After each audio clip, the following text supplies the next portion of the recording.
originally it was just 4 local bands, and we were just passing around a bucket and taking some door money, to where now we have this big 2-day event with over 24 bands. The original idea when I first started it was have a few beers, have a lot of fun. Well, why don't we do a show where we do all that, we do the thing that we do, but we raise money and give it to an organization that helps kids with autism and families with autism. So we still have that element, but we've expanded it to where now it's an event where we get families to come out.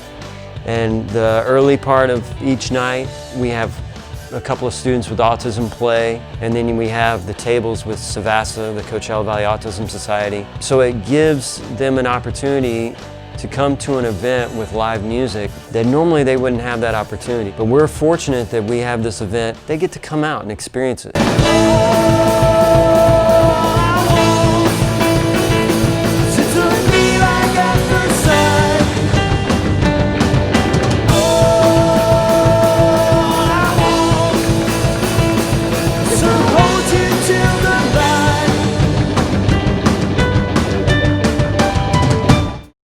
After 3 years, other bands and other people in the music community came to me and said, you know what, if you want to go bigger than just a small little bar, there's other places. Specifically, Mark Gentry, who plays in Mighty Jack, played with the Pedestrians at the time, with my bandmate Mondo Flores. They said, hey, there's this place in Indio called the IPAC, and it's a big theater. It was supposed to be a movie theater, and it's got one big room and then it's got 3 side rooms. And they said, you know, they've done a few shows down at the IPAC. You should call the IPAC and we should talk to them and see if they would do the benefit. And sure enough, we talked to the director at the time down there, David, and he was like, that'd be awesome. And we went and had a meeting, and we had some other friends in the community that said, hey, they have a stage, we'll provide the PA and we'll provide the lights. And then when we had all that room, Linda was like, well, you know what we should do? We should add a silent auction and raffle item portion to the program. We've got all this room in the back of this giant hall, and that was the first time we started doing that. Obviously, that means we can raise more money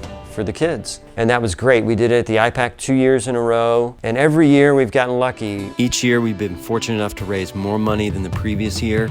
By year 3, we started having t-shirts donated that we could sell.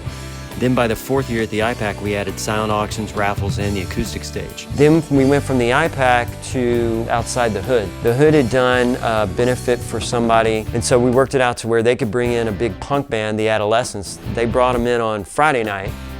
And so everybody that provided sound and lights and the generator and all that business, all that stuff got donated for Saturday night because the sound and lights guys had already gotten paid for Friday night. And Saturday night, we could do a free show. That was cool because we had the event outside. You went inside when we had to stop at 10, and then the bands kept playing inside. And after that, I was like, well, we can't go back to just doing it one night. Now, we had a show where we had 10 bands. We got to do 2 nights. At that time, I had met Dennis and Kathy, who owned Schmitty's. Dennis and Kathy were great people. They owned Schmitty's for a while. For 2 years, for the 7th and 8th, we got to do it at Schmitty's. And I wanted to do it there just because I love Dennis and Kathy, and they wanted to support us all day long. Schmitty's had an outside patio when you walked in, and then it had the inside with a big stage. So we were like, you know what, we'll stick acoustic acts out on the patio. We'll have loud bands inside on the main stage, and we'll just go back and forth. And we'll do it 2 nights. Now we can have 20-something bands. The idea behind having more music is that you get more bands, you get more fans. That's the mentality I had. And you get a wider variety of acts, not just heavy rock. You know, now you got the acoustic element, so you're pulling in great acoustic artists, and I love that about it. We have that variety. When we had done it at Schmitty's at 2 years, and I had become friends with Jeff Mazer, who is in the cover band Long Duck Dong, and also does a lot of sound. He had helped with sound along with Greg Little. He and Greg have been doing sound for the benefit since the 7th one. Jeff suggested, well, you know what? You need a bigger space. And he said, you should go down to the tack room because Long Duck Dong plays down there for all those big Halloween festivals. It's a great space. It's wide open.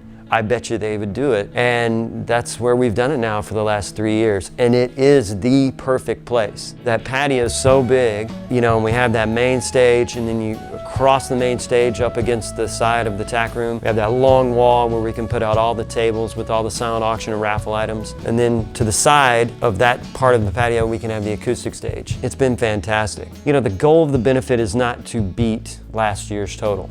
But the goal is just to help out. That growth of going from just the dive bar with 4 bands to a massive patio down at the Empire Polo Fields at the Tack Room, and to having 24 plus bands play, and it's ballooned into something bigger than I ever knew it would. So we reach such a wide variety of people through the event. We want to make it grow, take it to that next level. And so that's what we're hoping to do with the benefit.